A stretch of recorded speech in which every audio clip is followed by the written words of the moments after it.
আন্তর্জাতিক বাজারে জ্বালানি তেলের দামে বড় ধরনের পতন ঘটেছে।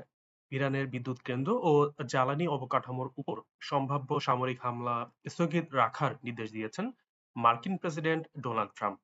এই ঘোষণার পরপরই বৈশ্বিক তেলের বাজারে ইতিবাচক প্রতিক্রিয়া দেখা গেছে। সোমবার প্রকাশিত এক প্রতিবেদনে আল জাজিরা জানায়, গ্রিনিচ মান সময় সকাল 11টা 8 মিনিটে ব্রেন্ট ক্রুড ফিউচার্সের দাম ব্যারেল প্রতি $17 বা 15% কমে $96 নেমে এসেছে। একই সময়ে যুক্তরাষ্ট্রের ওয়েস্ট টেক্সাস ইন্টারমিডিয়েট ক্রুডের দামও কমেছে উল্লেখযোগ্য হারে। এটি $13 বা প্রায় 13.5% কমে সেশন লো $85.28 দাঁড়িয়েছে।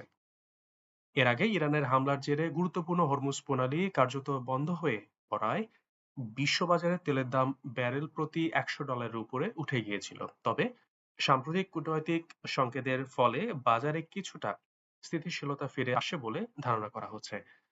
বিশ্লেষকদের মতে মধ্যপ্রাচ্যে ভূ রাজনৈতিক উত্তেজনা কমলে জ্বালানি তেলের দামে আরো স্বস্তি ফিরতে পারে।